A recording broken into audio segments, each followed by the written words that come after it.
This is the Fire These Times, and I'm your host, Joey Ayoub.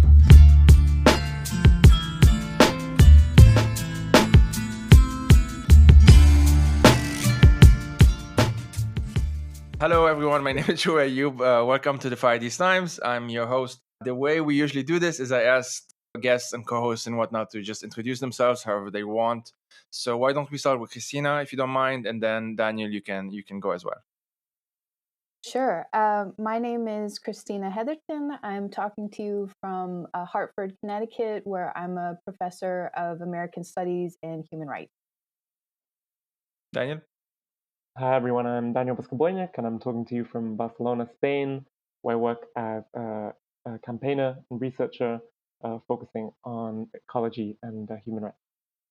We're going to primarily talk about Christina's book, whose title I have here. It's called Arise, Global Radicalism in the Era of the Mexican Revolution. Daniel and I were chatting about this, the past few days. We're in love with lots of parts in this book, and the table of content is actually something that I enjoy when it's well done, and this is one of them. I really love the review by, I'm going to see if I can pronounce the name not badly, Kianga Yamata Taylor, who described the protagonists of the story you tell of the Mexican Revolution. So obviously that's what we're going to be talking about here. And she describes it as such. It's the story of global capitalism's polyglot gravediggers and their struggle to overcome difference and distance to build a better world. Mind just telling us a bit about the kind of the genesis of this book? How did it come about? And if you can also, like, what is it about? It's about the Mexican Revolution, but what about it? Sure. Okay. I also very much like that blurb from Kianga Yamada Taylor, so thanks for reading it. So the book is called Arise, Global Radicalism in the Era of the Mexican Revolution, and it's a book about what I call convergent spaces of radical internationalism. So these are socio-spatial sites in which different radical traditions are compressed together and produce new articulations of struggle, which is maybe an overly difficult way of saying any time that people are struggling for change, there's, always a kind of initial moment where people have to evaluate, who's there, who's around the table, who's in the room, where are people coming from, how do they define change, what sort of traditions are they drawing upon, what sort of theories and tactics are they bringing with them. And in the course of any kind of struggle, people produce new articulations of struggle. So I'm particularly interested in the kinds of convergences that happened in the early 20th century that had a relationship to the Mexican Revolution. So the book kind of proposes a few things. One of them is that there's a whole history of internationalism from below that we can trace from this period.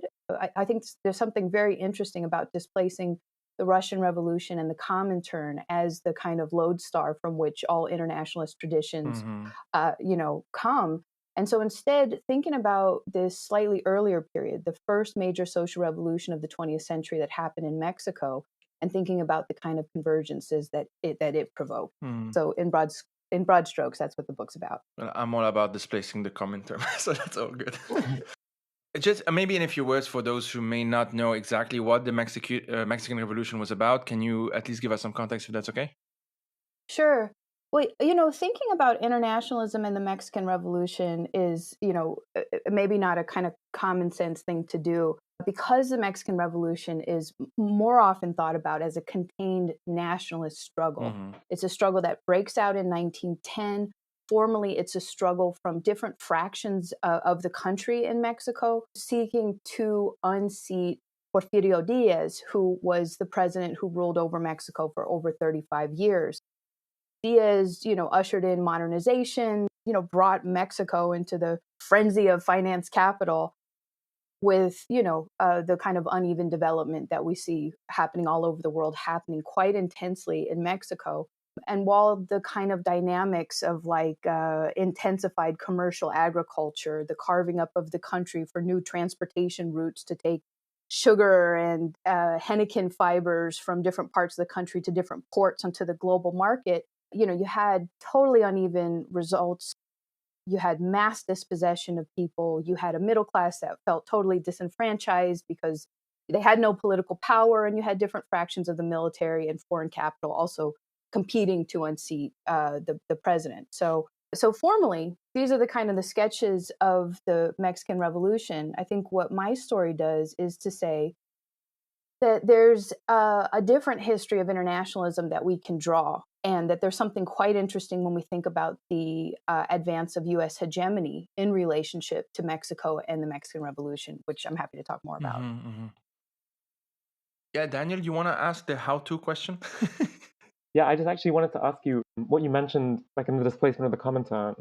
After reading parts of your book, the Mexican Revolution, which was taught to me as a kid, I grew up in Argentina, and it's kind of a key part of the Latin American curriculum as a fulcrum, really, of Latin American history. But rarely is it situated kind of as part of global history. And I think what your book does really well is position kind of the decay of the British Empire and the emergence of American hegemony and how important this event is. I wanted to ask you just what explains kind of over time kind of the erasure, I guess, in the mainstream historical narrative, the dominant historical narrative, I guess the radicalism, the Mexican Revolution, some of these internationalist convergences in favor of, I guess, like a perspective which looks more at the Russian Revolution. How do you understand that?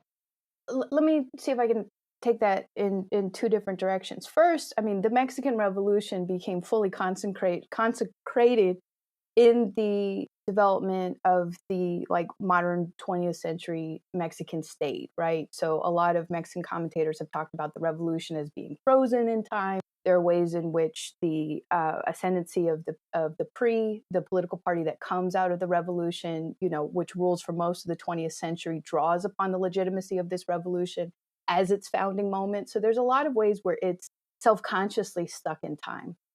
The way that I'm thinking about internationalism is actually quite different from the kind of trajectory that moves from the Comintern, right? The types of organization that are happening to explicitly develop international solidarity are obviously not the same as what happens in Mexico.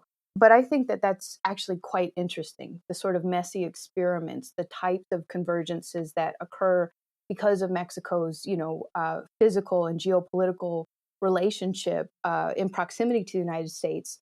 There's I don't necessarily think that this is a history that's well known, that's just completely suppressed. I think that there's just a more consecrated narrative of Mexican state formation that substitutes for it. So that's part of the reason we don't know so much about this history. We were talking about the table of content. I'm someone who I'm autistic, and I like it when things are a bit organized in a way that is easy to digest. And this is one of them, because in the table of content, I'll read some of the titles, like how to make a flag.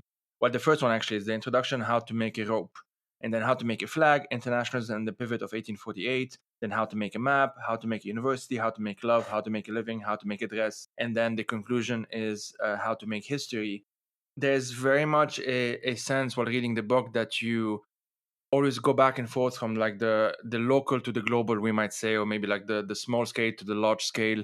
Can you talk to us about that, maybe like as a strategy for writing this book, maybe for engaging readers, because it certainly worked for me, and maybe give us like a couple of those examples, because my mind was blown by a number of them, like how to make a rope and how you go for it. Yeah, sure. I'm glad you enjoyed it. So I don't know if I'm giving too short answers here. I know we're supposed to speak for like 50 years today, but I suppose I can say just a little bit about, who I am and how I come to this project. Yeah, so, I'm quite influenced and motivated by the tradition of social history, or what some people call history from below, right? And so for a lot of people, this is, most prominently understood as E.P. Thompson, like seminal work, like E.P. Thompson's The Making of the English Working Class, right? So the how-to is a bit of a hat tip to that, to be able to say, we're thinking about this kind of history from below. How do people make history? But the particular trajectory the particular tradition, I should say, that I've been trained in is, one that's rooted in abolition, one that's quite heavily influenced by people like W.E.B. Du Bois, who I think profoundly understood the contingency of history. And so the function of understanding how something was made was also to say that it could have happened otherwise. It can be unmade. It can be made differently, right? Those are the traditions that I wanted to signal, and being able to say, like, this whole book is going to be about the making and unmaking of something. Because, as I talk about in the conclusion, I think something very damaging happens when we inherit a sort of nostalgia of past traditions, right, as fully formed, as things that, we pledge loyalty to, rather than the kind of messy work of having to figure this out in our own time. So, I wanted the book to be an invitation. And so I thought this kind of repetition of how to make was a way to invite the reader into thinking, well, this was how it was made. How do we make it now? So every chapter is about the making of a different convergent space. Is there any particular one that you wanted me to talk about? No, I mean, not necessarily. The rope one is the one that I forgot if it was the rope or the flag one. I think it was the rope one where you mentioned that it was directly linked to like post-slavery America, and even the post is kind of put into question, i.e., echoing W.E.B. Du Bois. How something as simple as the rope, obviously, when you take all of its constituents into consideration, and where they are made and who makes them, then how that rope is made, and then where is it sold, that sort of thing. I found that particularly fascinating, if you want to talk about that. Yeah, sure. So the challenge for the opening of this book was to be able to talk about revolution in a way that I think defamiliarized what that term meant, right? I mean, as soon as you say you're talking about revolution, there's already 500 guys on Twitter that are going to fight you about it. So, so the opening is called How to Make a Rope. And I open the book talking about the making of the turn of the 20th century lynch rope. And as you mentioned, the way I do it is by talking about the component parts. So this is, the lynch rope in the United States. And I talk about how a fair amount of the composite fibers came from U.S. imperial control over the Philippines, right? It was a fiber called abaca or manila from the Philippines. There are also cotton and hemp fibers that are grown from Jim Crow sharecropping regimes in the United States.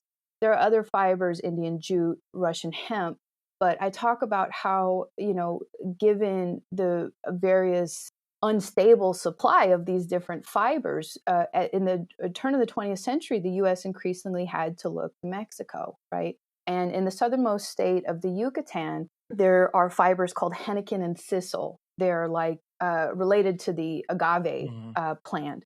And they're used mostly to bind bushels of twine and bales of hay. And so, part of what I do in the opening is to just kind of trace. Here's like, the rope itself requires the kind of twining together of these fibers, so you get a sense of how the world is connected. And then even within those spaces, in the Yucatan, I talk about how there are, dispossessed indigenous people, who are being conscripted to work on these haciendas. There's also this kind of incredible world of indentured workers who are coming from the Canary Islands, Spain, China, 3,000 workers from Korea who are getting, pulled into these haciendas to produce this rope. And then, thinking just about like what kind of nasty forms of coercion and gendered violence occurred on these haciendas. You get a sense that, the rope itself was a twisting together of relations of expropriation, exploitation. This is the criminalized, the dispossessed, the violated, the indebted, right? So you have a sense of these coexisting regimes of accumulation just in the understanding of the commodity itself. But what I also do is I say, but by unbraiding those strands, you get a sense of how the world is tied in struggle. So, I try to point to some of the ways in which those struggles against U.S. military occupation and imperialism, Jim Crow regimes, how these things are tied together. And I think in a kind of surprising way, I tie a lot of this to Haymarket. Because of course, right, the hay in Haymarket is tied together by the henequen fibers that are grown in the Yucatan, right? And there's this extraordinary way in which when you think about the lynchings that are happening in the United States, when you think about the repression of political organizers like the Haymarket martyrs, when you think about the violence being done to Mexican people along the border, when you think about the extraordinary violence, the whipping and lynchings that's being done to indigenous people, you get this very concrete material sense of what the violence of global capital at this moment looked like, right? But you also get a sense of how the world in, both conscious and also unconscious ways are tied together in struggle. So this is how I kind of lay the groundwork to be able to say, this is the story we're going to tell, right? So it's a little messier, it's a little more wily, it's not as clean as like here's the story of international organizations and how they conceptualized the world, split it into pieces and organized it accordingly. Here's the chaos of the world system, and here's the negations that it itself produced. I have one follow-up question, Joy. I know you wanted to ask an in-depth question, particularly on the, but my question is really, I mean, I come at this with kind of a popular education approach, and I think you do this extraordinary job, as you've just mentioned, of braiding and unbraiding, and just bringing in the history of hanging, the history of violence and repression, and weaving that into the materiality of the rope itself. I'm a little bit curious on your own process as well. You managed to, I mean, I think as many of us as internationalists try and do is just, I mean, we're weaving work constantly. But I'm curious on your own, I know, your deep archival and also research process. How did you go about telling this incredible kind of material social story? Is it following the materials and then finding their own histories? Is it all, as you know, as popular educators, we're constantly struggling to try and show people the way in which our struggles are constantly braided and unbraided. And you do this exceptionally well in time as well, not even in the present. But I'm just curious a little bit about your process, how you found the lucidity, the clarity to get to this point of braiding, basically. No, I appreciate everything that you say, and I feel like for me the highest compliment to be able to say, it's something that teaches or helps, articulate something that I think people already feel, but maybe need a kind of visual handhold. So, I mean, for this story in particular, I would just say that there were maybe two things that happened. The first was that I was looking through rope catalogs, cordage catalogs in the early 20th century, just to verify a fact, first of all, right? I was interested in what percentage the, composite of a certain kind of rope sold by a certain company, how much of it came from Mexico, right? But I had never looked through rope catalogs in this period, which I kind of am encouraging everybody to do. They're so fascinating. They're really fascinating documents because they do tell a little history of the commodity. There's poetry, there's like short histories. It's a really sort of strange genre, I think the equivalent today would just be like a kind of catalog, right? So, first I was like, oh, this is very interesting, but I wasn't exactly sure what to do with it. It's just sort of company propaganda. It was actually in the kind of more traditional catalog part where there were diagrams, about how do you tie the rope? How do you splice the rope? How do you operationalize this commodity, right? And even though they were talking about different kinds of hoops and loops and things that you could make for industrial use, I was just flipping these pages and all I saw were nooses. And I was like, what would it mean in 1902 or 1910 or 1912, any of the periods that I was looking at these catalogs? What would it mean to have that kind of bifurcated consciousness, right? To have a sense of like, I'm looking, I mean, this is terrifying to see a catalog of nooses, but also this is a totally innocuous industrial catalog of goods. And I think the pandemic, I would say, gave me some permission to there was one part of me that was like, I have to finish this draft. I'm so overdue to the press. I just have to finish this. I just have to write. I just need to take the detail I was looking for and go. And I mean, I was in New York City at the start of the pandemic. I was surrounded by so much death, right? And I think it just sort of forced a confrontation. It forced in a lot of people, like, what are we doing here and why, right? And so instead of just kind of racing off with the story I thought I wanted to tell, I had to sit with this kind of uncertainty. I had to sit with this bifurcation until I could see that was the whole story, right? The fact that you can, move through a world of capital and also exist in a world of like utter racist terror, right? And pretend that they were separate while they're the same thing. And I just kind of, I didn't know how to articulate it. I had to write my way out of it. But I think the extreme and utterly preventable tragedy of that moment gave me the permission. So that's how I'd say it. It's a way of making visible that which is many forces, let's say, try to make invisible. But like, there's a reason why when you buy an iPhone and whatnot, you don't know the name of the worker that made that specific component, or the workers for that matter, because you have multiple of them. And that's because like it's not quote unquote good for business, right? There is something pretty almost like straightforward about it. Like you know this is not good for business because you want all of these positive associations in one's mind, and in many ways this isn't anything new. I like the idea that Daniel just mentioned, like braiding. It made me think of that book, like Braiding Sweetgrass as well, like the title of that book. There's something about while reading this book of yours, which, as you said, like you try to identify all of these different convergences that occurred in this time and place in and of itself, without like also limiting it to that time and place, because of course there's lots of background, lots of things were happening around Mexico, not just in Mexico, and lots of people who were from Mexico and not from Mexico, and so on. And obviously the legacy of the Haitian Revolution.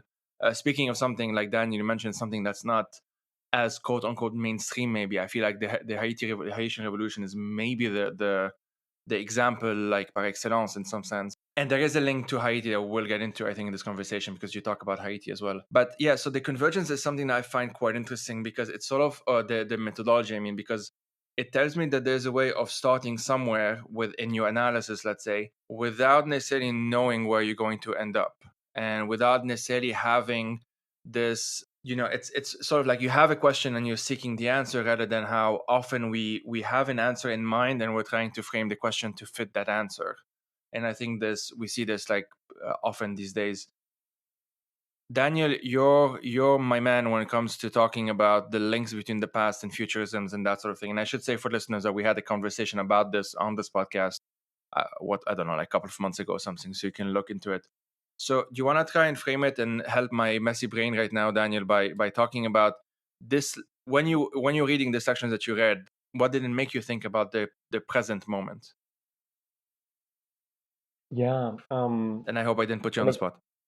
No, a tiny bit, but I kind of have I'll make a very short reflection and a kind of a reflected question that I really want to offer to Christina. Perfect, yeah.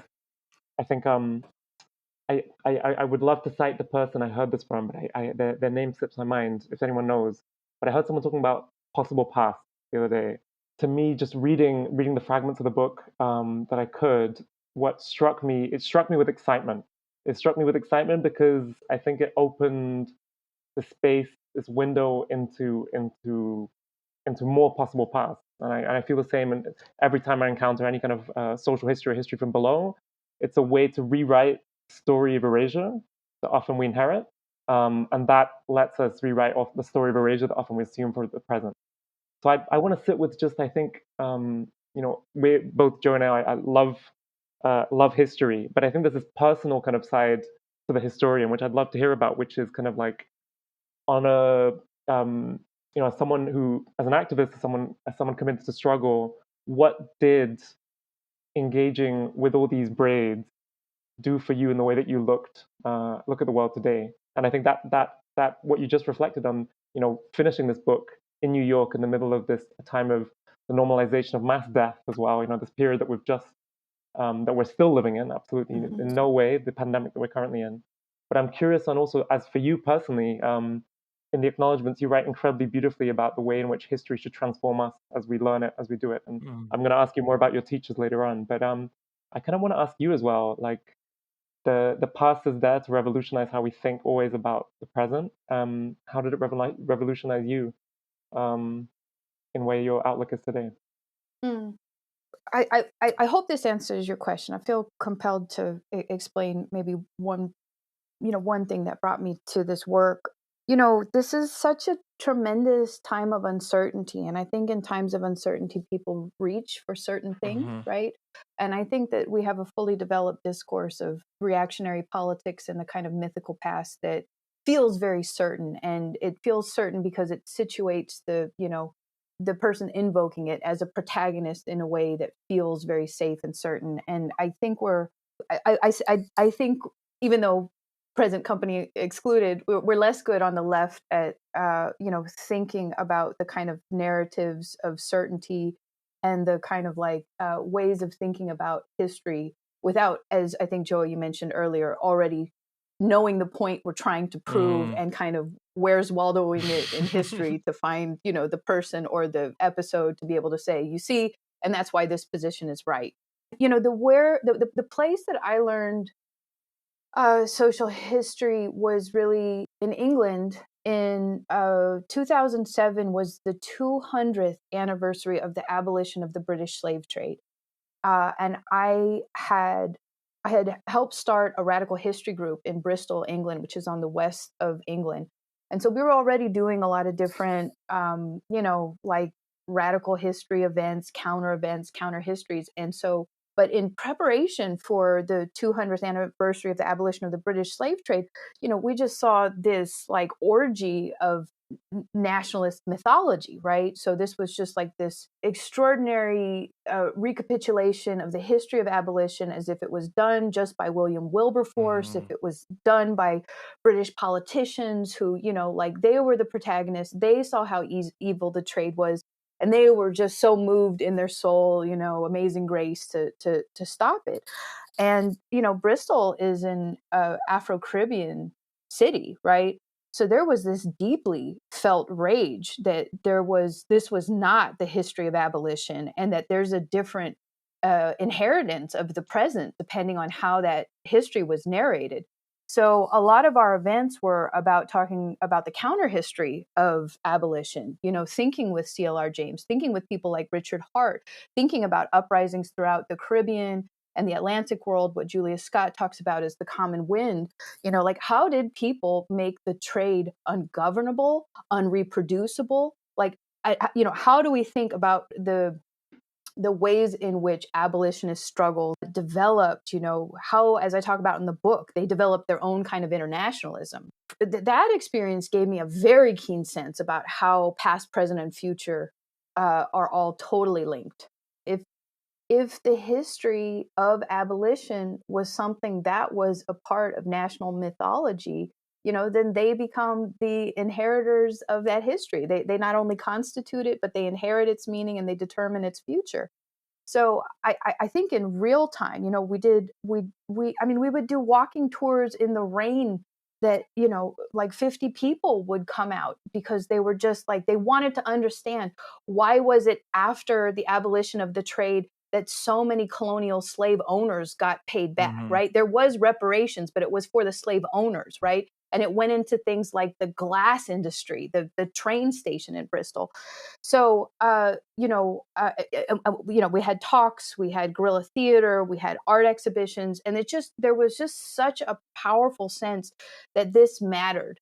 So, I think some of how I understand these relationships comes very keenly from those kind of activities. And I'll just say this too, I think it's a kind of tenet of social history that if you want to tell the story of working class and poor people, you have to go to the places that their records are kept, right? The welfare rolls, the prison records, right? Sometimes what you have to do is follow a well-known person in and then see what's around them, see what kind of other histories you can gather. And this principle of uncertainty is essential, right? Because if you go in assuming you're going to tell, a certain kind of tale of somebody's victorious, heroic political becoming, well, that's what you'll find, right? But if you're open to the fact that all you have are kind of questions, right?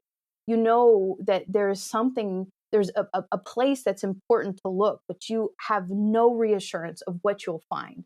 You will find people that are imperfect.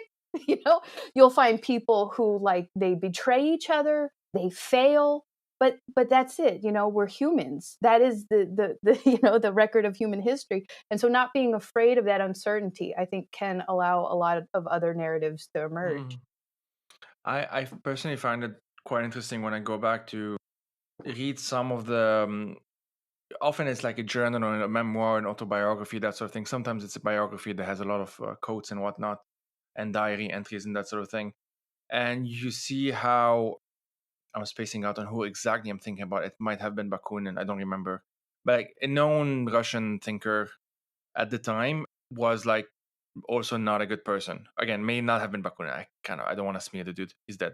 But I forgot who exactly. But it's something that's not uncommon. There has been. I remember I went to this conference. It was in Loughborough in England. The theme of the conference, or at least the theme of the presentation I went to, was on the Spanish Civil War, and of course the leftist, communist, anarchist, whatever resistance that went against the Franco and pro-Franco forces, which were backed by Italy and Germany at the time. And I just remember like one of them who was like one of the main people, one of the main protagonists of the resistance, was also racist. Like, it was saying, bad things about North Africans because many of them were conscripted by Franco, of course, to kind of do the dirty work. And that sort of thing. It's a weird thing because ultimately you're discovering that people aren't pure, essentially, and they may have done something good, they may have participated in something important, if not good, at the very least significant, important, worth studying, basically, but were themselves flawed and may have had what we consider today to be antiquated views. Certainly when it comes to gender and race, this was pretty common. Something that I remember Emma Goldman, I forgot who she was talking to, but it might have been Kropotkin. Also, might be confusing here. I seem to be confusing my Russians here. Uh, it might have been Kropotkin, who had like this also antiquated view on gender or something like that. And so there's a lot of that. There, you have those revolutionaries that kind of look down on art and that they think dancing is ridiculous or or it's too effeminate, quote unquote. And you will have that essentially a patriarchal attitude within nominally revolutionary spaces. And I think anyone who's been involved in organizing, that's just the case. You will have exclusionary tendencies in pretty much any space, or at least most spaces.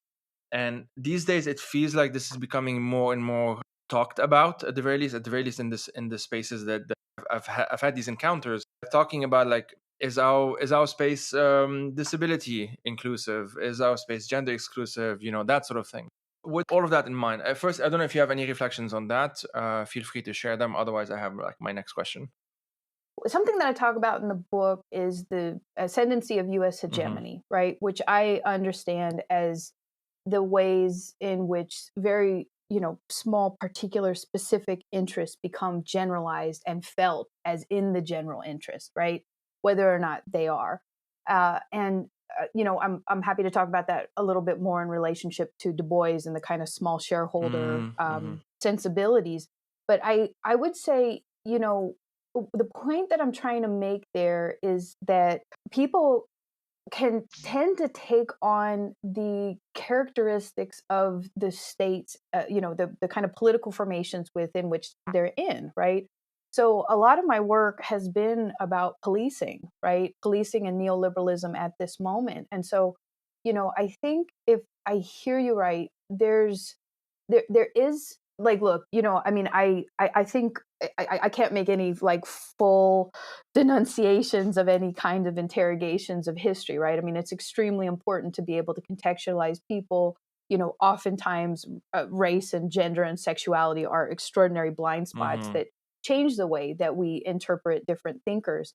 But I do think that there is this kind of like shooting fish in a barrel type of not very difficult, not very challenging, extremely neoliberal type of scholarship that says, well, you want to, like kill an idol, go and find somebody that's important to a different movement and show how they were extremely problematic in some view, with the implication being that therefore that way of thinking is similarly illegitimate.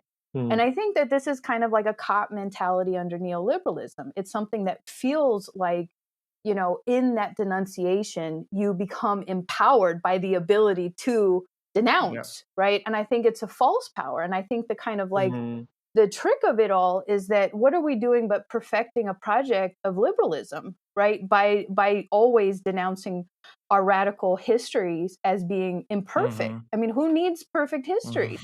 Some of that desire, it can put us at such a paralyzing impasse to figure out how we deal with the moment now when it feels like the only tools available to you are denunciation. Completely agree. There's this amazing term, let me see, by Ida B. Wells, of like about lynching specifically. They mention like as not just forms of racist terror, but bloody rituals of aspirational authority.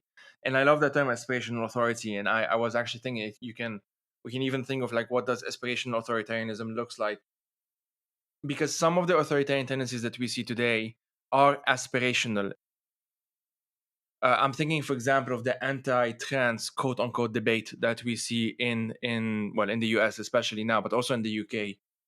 So usually it may not be as visibly quote unquote obvious, if you want, as a rope, because I think now in the popular imagination we can associate those nooses with the lynchings of predominantly African American men in the modern U.S. South, but not just, of course. It's not always something that is as visibly obvious. It can be something that is removed rather than something that's taken. Like in the US, we can think of course, the whole anti-abortion stuff that's very much ongoing, taking away the rights that were gained as a way of kind of expressing that aspirational authority, because they're saying something with that. They're actually saying something else when they're actually talking. They're saying, oh, this is about protecting every life. I am pro-life, that sort of thing. But what they're actually doing is very different, as we know. And the facts never, rarely, if at all, seem to stop that. So, like, to give an obvious example, like if we're talking to someone who's quote unquote pro-life in that situation and say, well, actually, if you make abortion illegal, all you're making is making it more dangerous, and that, et cetera, et cetera. And if you're actually pro-life, you should care about every child who's not taken care of. If you make all of these arguments, usually they may not disagree in theory, but it's almost like emotionally it doesn't fill what they're looking for, what they're striving for, if that makes sense. And I use kind of random, not random, but like different examples to try and make that point. But I find it very interesting, this idea of aspirational authority. And I would say like aspirational authoritarianism is something that we've seen in this past decade or whatever, whenever we want to start, of trying to create or trying to impose a vision of the world that you or the person who is kind of engaging in that is trying to hold to dear life, right? Like as if it's so fragile, and being so threatened by someone who's not male or female, or someone who was assigned male at birth but isn't, that sort of thing, someone who's non-binary, all of that stuff, being so threatened to the extent that there's essentially what we can call a witch hunt going on now. To That tells me so much about the time we're living in. And I'm thinking about the US because you're based there, but there are parallels a bit everywhere in the world, and how that changes, right? Like it used to be just a few years ago, most of the obsession was with Mexicans, and then at some point it became Muslims, and then Mexican, and then Muslims again, and now with trans people, and then even the language that's used, like there are trans terrorist groups and that sort of thing that I'm seeing now in the US, right? Especially there are these. It's I don't know. I can't really pinpoint exactly the. It feels like there should be a term for this, and probably is, but I'm not thinking about it. But yeah, maybe I'll just stick to aspirational. There's something that they're trying to do something that they're not really succeeding, and if they cannot succeed, the very least that they can do is make sure that everyone else suffers in one way or another.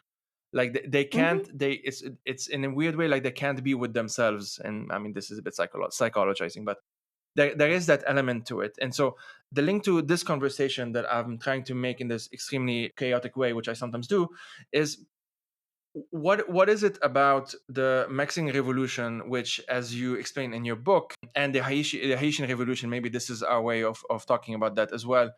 What was it? Actually, let me focus on the Haitian one, if that's okay with you. What was it about that specific context and that revolution that was so dangerous, so threatening, that it requires such a transformation of what we call the United States in this conversation, that made it so enduring? And why to this day do we not talk about it in the way that you do talk about it in this book? I don't know if this is kind of a repetition of what we talked about before. If so, just tell me, it's fine. Well, let me just say a few things about aspirational authority, and I'll do my best to try to link all the things that you've talked about. Every single thing that every single one of them, yeah. So I'll say this first off. So, I mean, a lot of my work has been around surveillance, policing, housing, racism, militarism. And I was always struck by the fact that the first use of aerial surveillance recorded in the Americas was in the French colony of Saint-Domingue in the late 18th century, right? The device was a hot air balloon, and it was launched from the Galliffat plantation.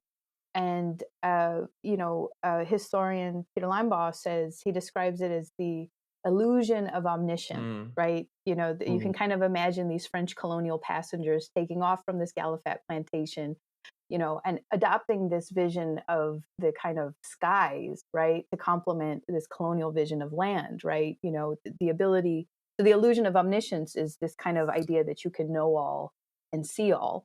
So why this is so interesting is because the first insurrection of the Haitian Revolution breaks out at the Galifat plantation, the same place where this hot air balloon was launched. So, again, I feel like the history of revolution is always a dealing with this kind of bifurcated site, right? This idea of like the kind of, in some places it's, colonial capitalist arrogance, but, you want to think about aspirational authority, right? Think about the colonial passengers going up in a hot air balloon, believing that they have complete dominance over air, land, and sea, and not being able to see what's right beneath them, that completely upends their, the entire sugar economy, the jewel of the French colonial empire, the engine of its economy, right? I mean, I think it's just like an extraordinary detail that reveals so much. Wow. So, on one hand, I feel like you could make a kind of transhistorical argument about how aspirational authority is always racist, colonial, gendered, right, throughout time, and there's a kind of flatness to it. Personally, I'm a little wary about transhistorical explanations. I feel like if we're not rooting them in the specific time, place, conditions in which things develop, we can just sort of lean on very easy, kind of convenient, comfortable answers. So, one thing that I do in the book is I think with Du Bois and Giovanni Arrighi about what Arrighi calls systemic cycles of accumulation. So he's very interested in thinking about like hegemons within different systemic cycles, right? So, the British cycle kind of sunsets in the late 19th century when the US hegemonic cycle emerges. And I think this is perfectly in line with how Du Bois is talking about a new modality of empire, what he calls the new imperialism. It comes into being in the same period. And what's so fascinating is that this is how, this is where Giovanni Arrighi is marking the advent of US hegemony. So why this is important to me is that I think Arrighi does very good, as you say, big picture thinking about the global capitalist system. And so does Du Bois. But Du Bois, in a few pieces, namely The African Roots of War in 1915, and also an article simply called Mexico in 1914, he's really thinking not just about these kind of broad transformations of a new modality of imperialism coming into being, but the kind of subjectivities that accompany them, right? So here's where he's talking about what he calls the small shareholders of empire, right? This idea, this fraudulent idea that, men, and it's a gendered identity, can believe that their interests are one and the same with the financiers that are emergent at this moment. So Du Bois narrates it as like, here's this seemingly liberatory era of capital coming into being, where no longer is it just the kind of like, in an earlier period, the kings, the absolutist rulers, the, aristocracy that are uniquely able to accumulate wealth. But in the seemingly democratized moments, it's the everyday man. It's the small shareholder, right? People can imagine themselves as beneficiaries of a new regime of finance coming into being. I promise this will get to the questions that you asked. It takes me an hour to ask a question, so please take your time. So Du Bois does this really interesting thing in looking at the kind of, he looks at what we might just kind of term racism in the period. And he says, you have to understand this as an iteration of this new regime of finance coming into being, right? Because it's not simply that, like people in the US have these horrific things to say about Filipinos or about Mexicans or about Haitians, right? Or Dominicans or people in the Congo, right? That like if Firestone Rubber Company is going to extract raw materials in a different part of the world, like there's this complementary subjectivity that becomes generalized about how people in the United States imagine their own relationship to Brazil or to the Congo, or to any of these new sites of investment and extraction. So Du Bois sees this as like, it's the kind of, for him, this is why it's hegemonic. It's a specific interest represented as the general interest, but it's fraudulent, right? And so part of the point that I try to make in the book is how this is a racist and gendered imaginary. But I do think about how this is gendered. And I guess I just explain it all that way as a way to say that if we do think with Arrighi and Du Bois about this moment, one thing that's particularly relevant is if that late 19th century, early 20th century moment is about the emergence of US hegemony, the kind of chaos, the kind of uncertainty, the particular violence and transphobia, right? And extraordinary misogyny that accompanies the aspirational authority of this moment, I would say is kind of reflective of the, like, this is the systemic cycle. Mm-hmm. This is, a lot of people have said, is a chaos thrown about great threat to the legitimacy of US hegemony, right? So it's, similarly, if Du Bois is asking us to think of the kind of specific as an iteration of the global, I would say that these kind of characteristics that you're talking about are similarly, a smaller iteration of a kind of global moment of uncertainty, particularly in the US. Not exclusively, but I would just want to contextualize it in that way. Daniel, I know that you had a lot of thoughts on Haiti, but not just Haiti. And I'm just sitting with that fascinating invitation to see the moment we're in now politically as this kind of, it's kind of the famous Gramsci quote, right? Like in the interregnum of transitions where the monsters appear, and then as U.S. hegemony sees like it's all the cracks emerging, we're in this moment of, well, looking at the U.S. but also looking around, looking at how different hegemonies are breaking. And I'm curious. I mean, I kind of want to move to your incredible focus, which is on movements and grassroots movements, and what brings us together as well is internationalism, which I want us to dig deeper into. And as you dig deeper into the book, so I think again the question is overall, like coming back to the Mexican Revolution, is what were some of those, if you can sketch out, and the book, we would need, I think, a whole just an audio book, I think, to do justice to the book, of course, but to sketch out some of the kind of internationalist responses, but also you make these distinctions in the book between different kinds of internationalisms, between liberal, revolutionary, cursed, abolitionist internationalisms. So I want to, for our listeners, for our readers, if you can just bring them down to sketch out a little bit what are some of the internationalisms that appear around the time at the beginning of the 20th century, and how can maybe following this kind of beautiful invitation that you make to us to look at the moment we're in now as maybe some kind of iteration of an end of a cycle, an opening of a new cycle. How might these internationalisms guide us today? The most surprising thing to a lot of people is that internationalism was not a term coined by Marx and Engels. It was coined by Jeremy Bentham, right?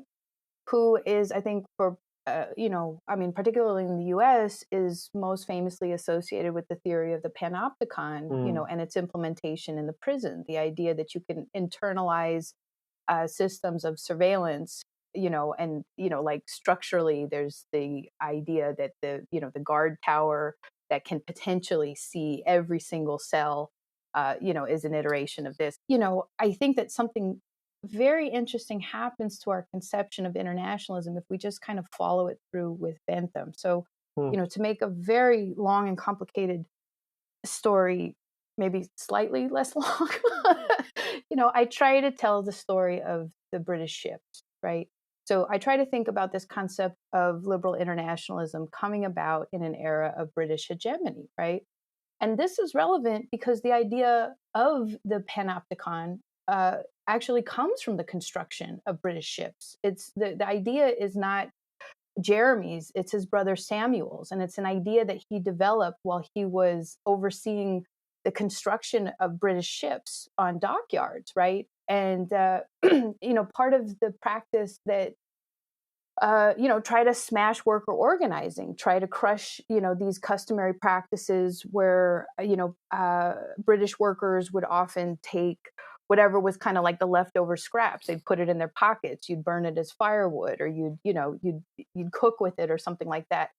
And as shipbuilding became increasingly rationalized, these customary practices of just kind of like moderate compensation. I mean, for goodness sakes, like, you work at a bagel shop, there are bagels that get thrown out. If you eat one, it's not like you're going to get fired.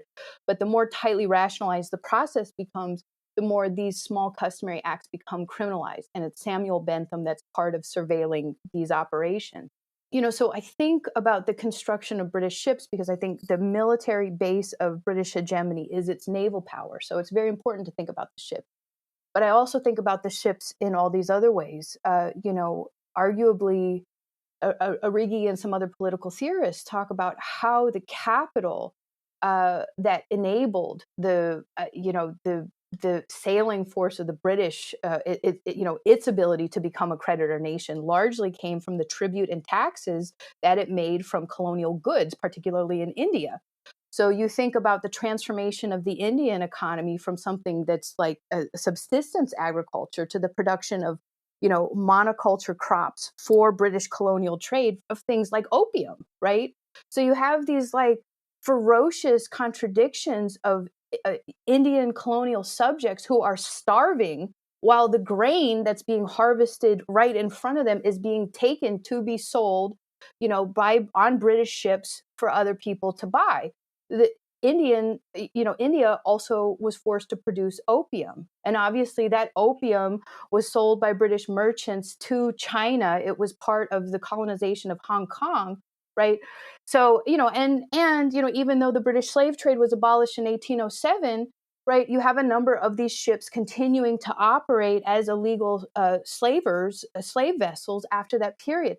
So, I just asked the reader to think about everything that's combined on the ships, right? From the capital that undergirded its construction to the grains that's carried, that's taken from the mouths of, starving, sometimes skeletal colonial subjects, to enslaved African people whose lives are treated as if they're commodities, to the wood of the ships, right? Because the really extraordinary thing is that the wood for the mass of British ships was often taken from German forests, right? So in an era of great enclosure, where similarly customary practices of people just being on the land, farming on the land, cutting down timber to build things, to cook things, became criminalized practice because those forests became privatized, right? You have this intense period of dispossession, of criminalization, right? And the wood from those forests. These are the forests the Brothers Grimm talked about. This is Hansel and Gretel, right? The forest, the trees from those forests, they're felled, they're floated down the Rhine, they're transported to England, and they often become the masts of these ships. Why is that important? Because this is the dispossession that Karl Marx saw that initially turned him from a very liberal journalist to a revolutionary, right? How do you understand how the state can be operationalized in service to capital while dispossessing and immiserating the people who are just trying to survive, right? So, so to contrast these kind of different visions of internationalism coming into being, one internationalism that's a kind of Jeremy Bentham internationalism, the production of markets, what becomes the advent of a certain regime of finance, to the kind of like revolutionary internationalism or the abolitionist international, of this period. I feel like you have to understand these things as conjoined together. And again, how we understand them producing their own negation. That's part of the way I would respond to your very beautiful question. Made me think of, well, a couple of things. One is very a pointless comment, which is that if people want to visit Jeremy Bentham's body, it is exhibited in London. It's a thing. You go to UCL and his body is stuffed, and you could just see it. It's in a glass box. And I didn't know about that, and I just went to UCL and I saw a dead body, and it was completely normal. So that's a thing. And right next to the cafeteria? Actually, not that far, yes. It's actually not that far from what I remember. But the second thing I thought, like, the imagery of these, if we think of the wood that makes these ships, like they're, felled and destroyed from Germany, then transported to England, then made use in like for colonial means and neo-colonial means as well. There's something very interesting there. This is just something I thought about while you were talking, so it's not really a fully formed thought. But I know that there's a book called Pirate Enlightenment by David Graeber, which now came out posthumously after he died, his second book after he died. And there is, I will mention this because I was listening to it just before we have this conversation, but there's an episode of Seriously Wrong with Andrewism, friend of the pod, called Graeber's Pirate Enlightenment, which came out like yesterday, actually. Well, we're recording this on April 4th, I should say. I don't know when it's going to be out.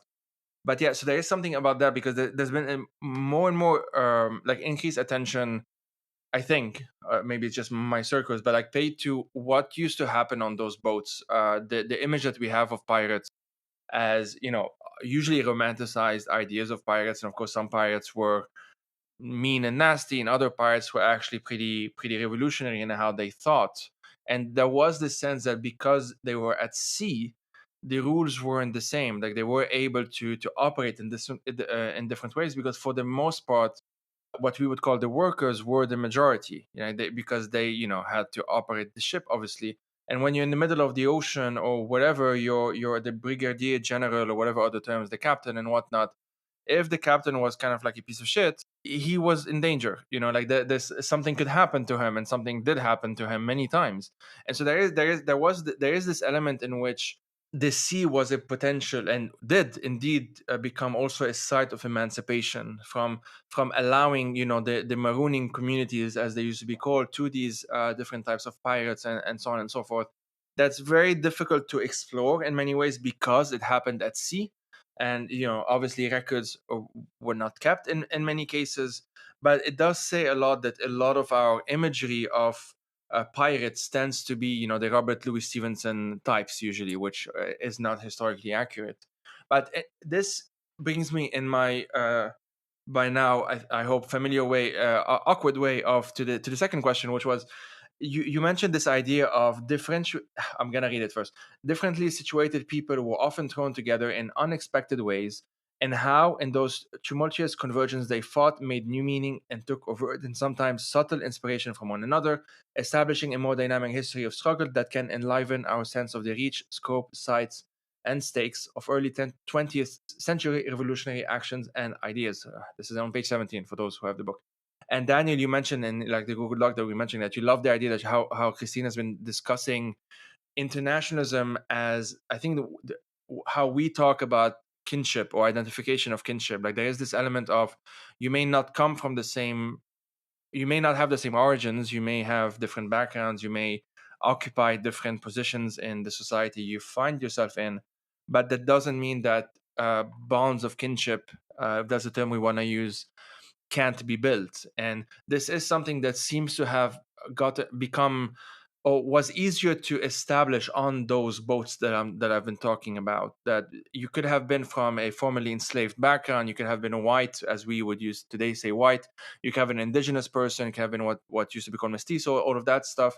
But you're on the boat and you have to work that boat, and at some point, if there's something that there is some kind of logic that requires a certain non-hierarchy in one way or another, not exclusively, but it's part of it, that through the act of maintaining the boat as to not drown to death, there is a kinship that gets formed, and that's part of the idea of this whole pirate enlightenment that Graeber talked about. But yeah, Daniel, do you wanna talk about this kinship idea that you had? Yeah, I think that's just I'm sitting with so many strands. I feel like we're in the sea, right? Welcome to the Fire These Times, buddy. Well, and I just wanted to mention kind of an elder who's come up on this on in our conversation. Mhm. W.W. Du Bois, so many times as a just I mean a figure that we could go so many places with. Mhm. But I recently just read a story about W.W. Du Bois's travels to Berlin and studies in Berlin. I think it was like 1892 around then, if I'm not mistaken. But there's this anecdote that Du Bois tells of Du Bois's arrival. And Du Bois is racialized as a Jew immediately and gets taken to a Jewish inn.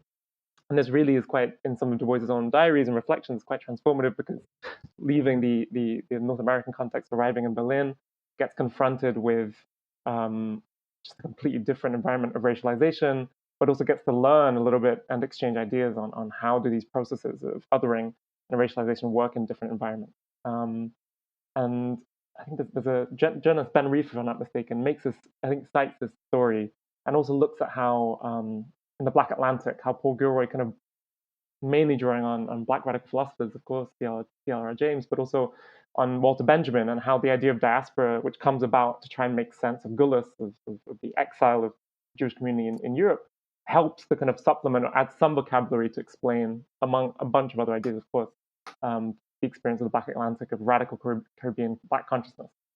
And just these tiny, to me, as a Jewish person, I think just those figments, the idea that there's some ideas that can offer something, and in the inverse, the way in which at least the Jewish community today is drawing on abolitionist thinking to understand and find coordinates in a world that is deeply confusing and transformative. To me, it's those cross-pollinations that are fascinating. And I think your book is filled with them. It's filled with the idea that we draw on each other to understand each other. And we find hope, radical hope in each other. And so I think, I just kind of, I think it's even more than kinship. I think it's like radical, it's like, as you say, it's a convergent space, but it's this kind of like space of radical hope. And I wanted to ask a question because one of the first things that I look for in a book is the acknowledgements page. Mm-hmm. And I think I see you, and I'm hearing you speak as well, this is what I feel, is I very much feel you as a teacher. And your acknowledgements is this kind of also like this incredible like listing and love letter to all your teachers and to movement organizers and activists and organizers and everyone who have created the collective intelligence that's behind you, but also behind the book with your incredible gifts as well of putting the book together. And I kind of wanted to just ask you a little bit on if you could reflect on teachability. I think your book, what it asks me is to how open are we to learn from particular histories and stories in the past, from the fibers that are braided together to make the nooses. How open are we to look and be, and to be amazed and to be surprised and be willing to open our eyes? So I know you speak about Robin Kelly, you speak about Ruth Wilson Gilmore in such beautiful ways. I kind of want to ask you about the idea of teachability, on how you understand, internationalism also as an openness to the teachability of other experiences, of other histories, of other times, of other peoples. That's where I'm sitting. What a beautiful question. What a beautiful series of reflections from the two of you. I really appreciate it. I'm quite touched. I think, one thing that I've been thinking about a lot is just lineages of radical thought.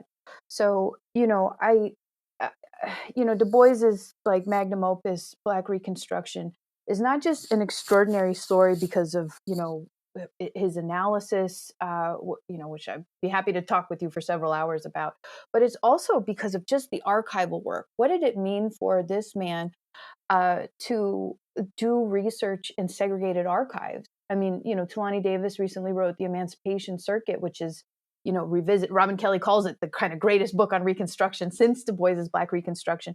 And she really puzzles over, like, how did he do this, right? I mean, it's difficult if you're like a tenured professor with a big research account to be able to travel to different places. And, the work itself is hard. But how he did it under the conditions in which he did it, right, with extremely limited access to the archives is a phenomenon. And I think, so Du Bois writes that in 1935. I've been thinking a lot because I've been in dialogue with so many people of the subsequent generation, people like Cedric Robinson, right, who really understood themselves inspired by this early generation of thinkers, but also we're in this really critical moment of what we might understand as the emergence of Black studies and ethnic studies. And so, what's so interesting about Cedric Robinson's magnum opus, Black Marxism, is how extensive the notes are, right? And what his partner, now widow, says is like, essentially, he had to assemble a library, an archive that could move with the book because it was not yet available to people, right? So this is a very early moment where, people forget to put that book in its time, place, and condition. A book that's written in the 70s, published in the early 80s, but like the things that we take for granted now in political thought, that you could even describe something, Joey, as like, a Black philosophic tradition, right? This was not available then. So, so we move from one era of like an exclusion from the archives, we move to another era of like a kind of generosity of putting an archive in a book that can be shared so that people who don't have access at least know, where the treasure map is. So, I feel like part of what I think I tried to be intentional about with my acknowledgments was not only, as you said, to thank all the people who, it's a collective endeavor. I do owe all those people and more everything for being able to show me how to think about the world. But I think pedagogically, I also wanted to be able to tell people at this moment, this is a distinct moment. This is a moment where we do have ethnic studies. Not only do we have ethnic studies, like most colleges in the US have like diversity offices, right? There's quite entrenched and institutionalized ways in which the things that someone like Du Bois was trying to fight for have a different kind of cast, right? For better and for worse. And I think one of the things that I felt was available for me that was the book and the formulations would only have been possible was because of the range of different people who taught me, who invited me into different struggles, right? Who helped me understand that these are always in process and in formation. They're never hardened, right? I mean, the comment you made earlier about Du Bois and racialization, right? I think it's quite tempting for the reasons we've talked about before, this kind of tendency towards a false certainty, right? I think aspirational authority is also related to a false certainty of imagining like identities, racial identities, ethnic identities as always, religious identities as always being hardened, right? And being transhistorical. I think we think about political identities the same way. So we don't have a sense of how they shift. We don't have a sense of how people make meaning in the world. We don't have a sense of how people make meaning with other people. So I never thought about it until you asked, but I do think that the acknowledgments are a way of saying, like, there are convergent spaces that have produced me. There are movements that I think if I was a young person right now, I'm not sure I would understand that I would be invited to be a part of them, right? Because I couldn't say, well, here are the, 3 identities I occupy, and therefore I have a legitimate claim to fight on behalf of those 3 things. That was not a part of my formation at all. So, it's a gentle point. I'm not trying to hector anybody about it. I think there's all kinds of reasons why things have developed the way they have. But I think that there's something very difficult about translating out of this moment where so much has become institutionalized, that there's great incentive to talk as if all these things are hardened and separate and discrete. And so, I'm both trying to make the point as well as say, here's some of the steps it took to get me there, and that this is still open. Mm. Yeah, thanks. So I don't know. I don't even have a follow up to that. Thanks a lot for that. So I'll have some kind of final thoughts before we get into the book section. But I'm wondering if I can ask the two of you, maybe Daniel, you can start since Christina just spoke, to reflect a bit on the conversation we just had, and where what do you think are potential sort of like open questions that you have been thinking about, if that makes sense, that maybe we can invite Christina on at some point again in the future, and we can explore those, because obviously, as we said at the beginning of this conversation, this book is so rich. I mean, it's not massive, it's 150 pages or so, but it's very concentrated, and it's in like you can spend just as much time reading the notes and the going through, which I've been doing, like going through the sources that you use, as you do reading just the book itself, the main text. So yeah, Daniel, what are certain reflections that you can share with us? And once again, I put you on the spot. Oh my goodness. I think I have so many reflections. I think um it's a book and that I want to like sit with. Immediately, I think my imagination was flared, and I mean, there's this compliment I think you give to Gilmore, which I think what it means to set a mind on fire. I think, if I'm not mistaken, I don't want to misquote the book, but I think I did feel that just with some of the metaphors, and I think it's when you told the story of the way that you came to the ropes in a moment almost of urgency, of deadline pressure. To me, it's wild because I feel like you could just sitting with the rope metaphor, sitting with the flag metaphor. I think affording people the space to just sit with a commodity and unravel its entire biography, all of its stories. So something I'm sitting with actually is, I think a lot of Joey, so much of your work focuses on the climate crisis, which to me is just like a misnomer for the systemic ecological crisis of racial capitalism. I mean, there's so many ways to describe that, right? But I think that there's a massive struggle around popular education, around radical storytelling around the climate crisis. And to me, the way that, Christina, you approach commodities as ways of like this just simple commodities and braiding around them is, I think, an approach that serves really well to the current moment. And actually, my suggestion, there's a really great a historian of Russian colonization. I don't know if you're familiar with Alexandra Kollontai. He's got this really phenomenal analysis of how the Russian Empire unravels and develops through internal colonization in a different model in comparison, of course, to the British Empire, American hegemony. And he recently just wrote a book using this creating the story of contemporary capitalism through 7 commodities, including oil. And literally just sitting with oil can unpack so many stories. I think having you two in conversation, I think would be stunning. Because I think that, I think we face, kind of touching upon your last point, Christina, around kind of identities and I think challenges that we face in terms of building radical, powerful, inclusive, justice-demanding movements today. It's that, and especially when it comes with climate and ecology, which are often sidelined and liberalized. I think there's a need for telling stories, for telling counter histories from below in ways that open people up, remind people of what's possible, what was possible, and what is possible. But finding kind of, I think you used the word handhold, I think is a beautiful metaphor. Like, things are overwhelming. What are inroads, whether it be a commodity, a material, a particular historical moment, an axis of time, which allow us to find our feet to make sense of the puzzlement which we're confronted with, and to also to anchor ourselves in, as you were saying, like a radical lineage of thought and action and praxis that can allow you to feel like you've got a space in that story, and the stories of the future as well. So I think that's just what I'm sitting with, is inspiration and gratitude, and also just for excitement for more footholds that allow us to climb on the shoulders of elders. That's really beautiful. And I want to say that one of the reasons I was so excited about talking to you both today is I've been quoting from this podcast, and particularly your conversation, because I think the things that you've said in terms of a kind of revolutionary temporality is how I interpret it, right? A way of understanding the urgency of this moment as, as being existential, right? And yet approaching urgency without the temporality of neoliberal panic, right?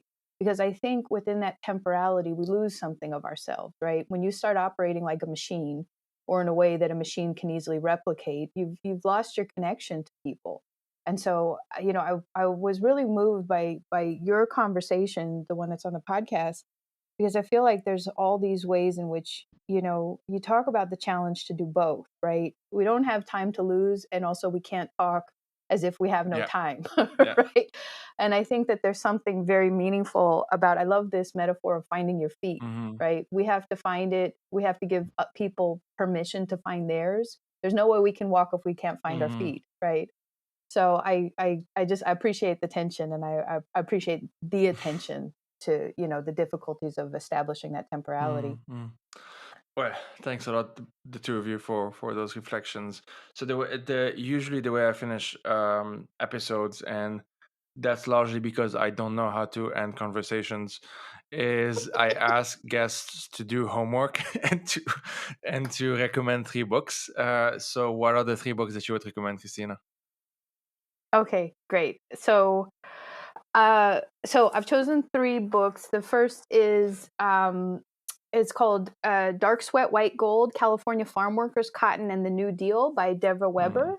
So I think this is a really important book for any number of reasons. I think one thing that's been really striking to me was how little people understand the radical history of Mexican workers, Mexican farm workers before the 1960s. I think people have a sense of like Cesar Chavez and the UFW in a later period. but Weber, like I think the 30s is kind of preoccupied by like John Steinbeck, Grapes of Wrath, right? So we have a sense of the Okies struggling, but we don't have an extraordinary sense of how Mexican workers were critical in the largest agricultural strikes, how they brought a militancy and a knowledge of the Mexican Revolution. And I think that what Weber does so incredibly is the way that she draws on oral history in order to reconstruct this. And maybe I'd say second, and somewhat relatedly, is Paco Ignacio Taibo II, who's one of my favorite writers from Mexico.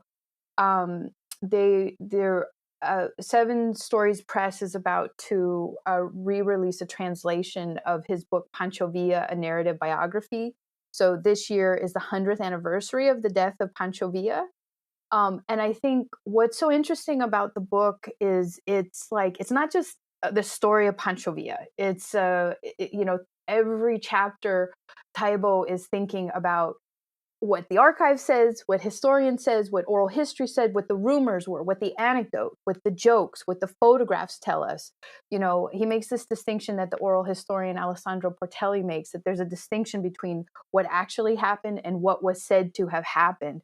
And so, in this kind of spirit of social history, my favorite part of this book is that, as I mentioned, sometimes you have to go and follow the well-known figure in order to be able to tell the story of the world around it.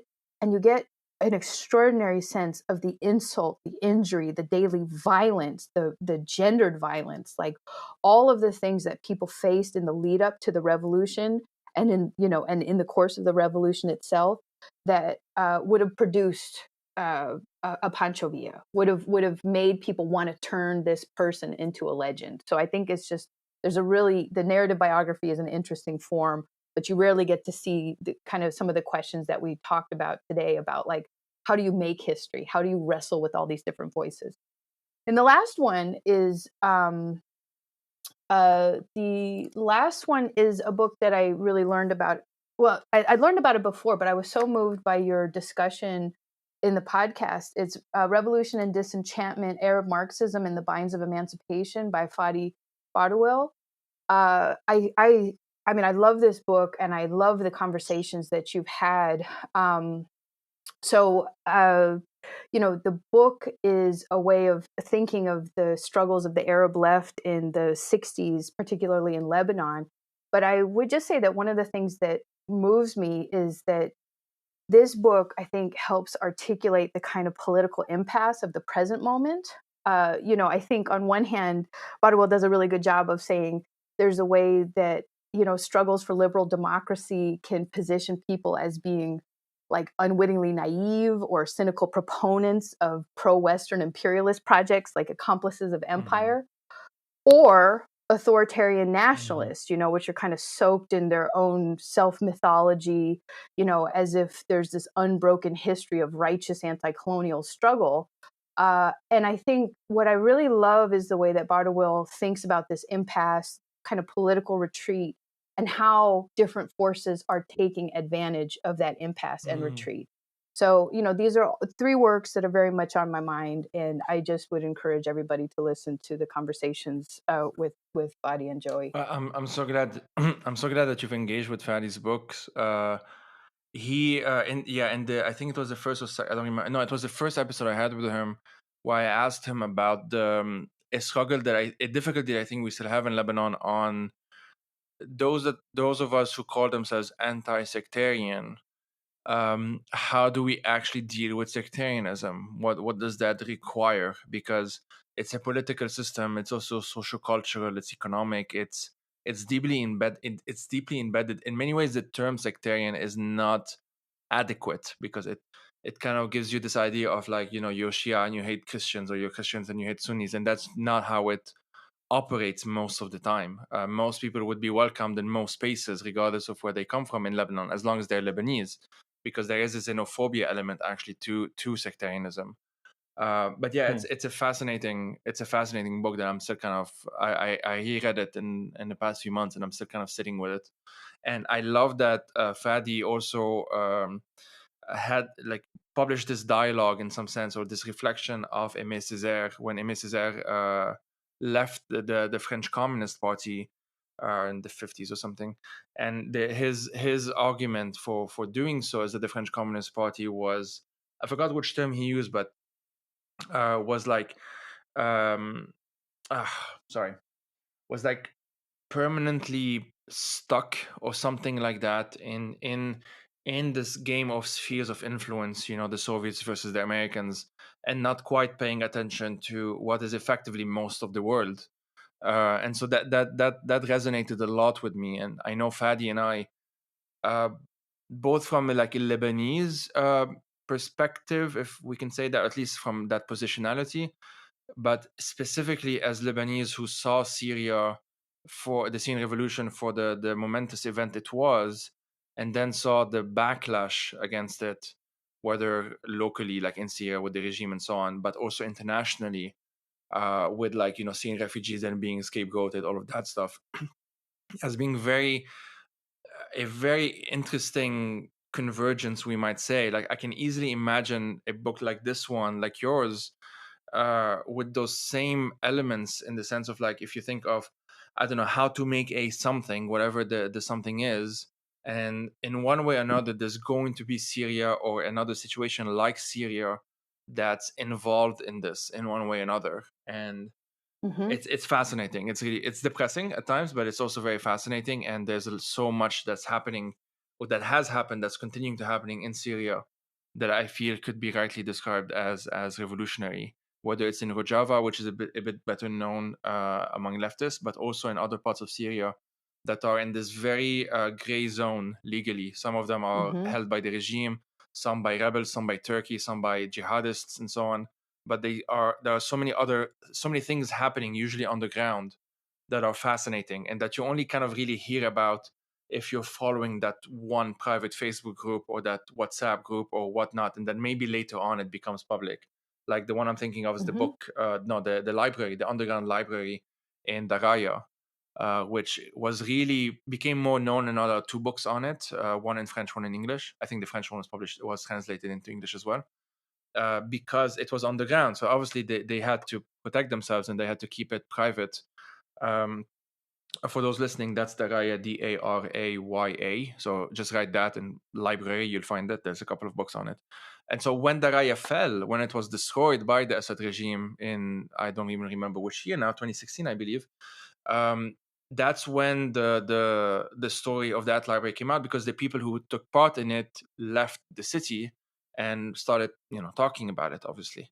And that's very interesting to me. That tells me that there's so much happening, usually beneath the surface, like on the ground level, that are still worth exploring, because they say a lot about what's above the surface, to use that metaphor. That there's a reason why they had to go underground, and that's because they were dangerous, not just because it was they were threatening to the regime in the way they were operating. And that's very interesting, because at the end of the day, it was just a library.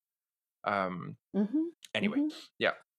Yeah, well, if I could just Please. make a small point, and just to kind of conclude where maybe at the beginning. Mhm. So, you know, the book is called Yeah. Arise, right? And it's the first word of the Internationale.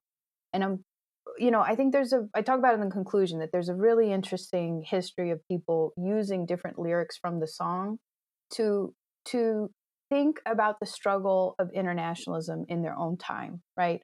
So most famously is The Wretched of the Earth, which I think a lot of people don't realize is the line, arise ye prisoners of starvation, arise ye wretched of the earth, right?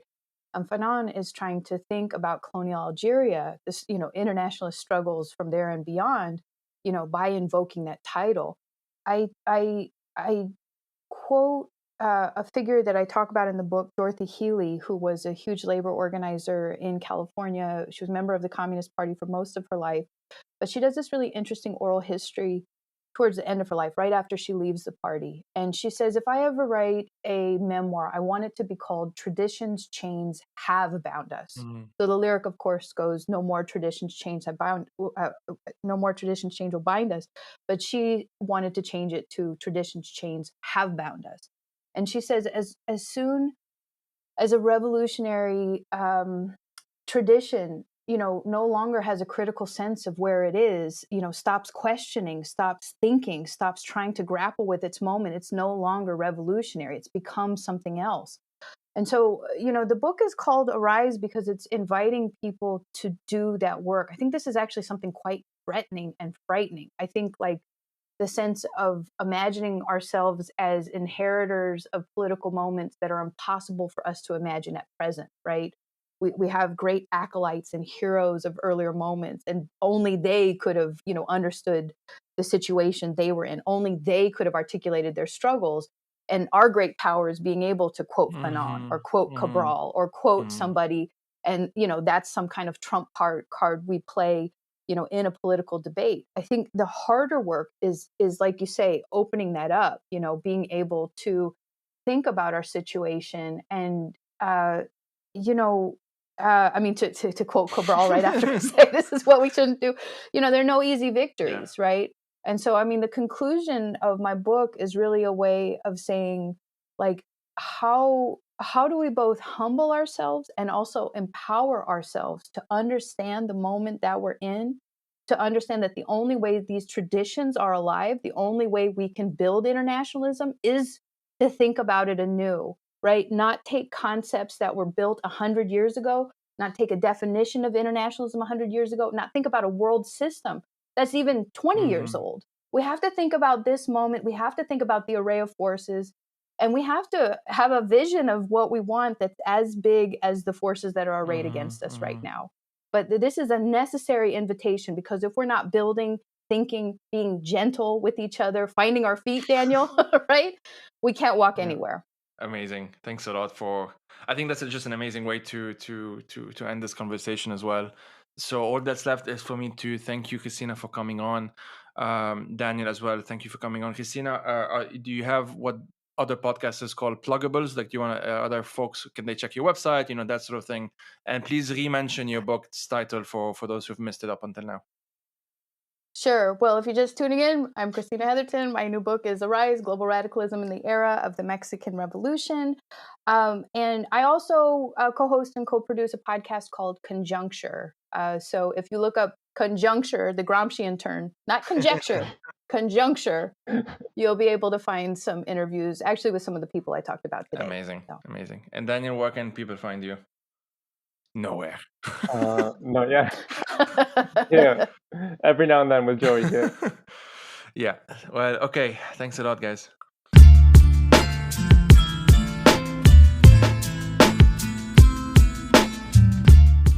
The Fire These Times is hosted by myself, Joey Ayub.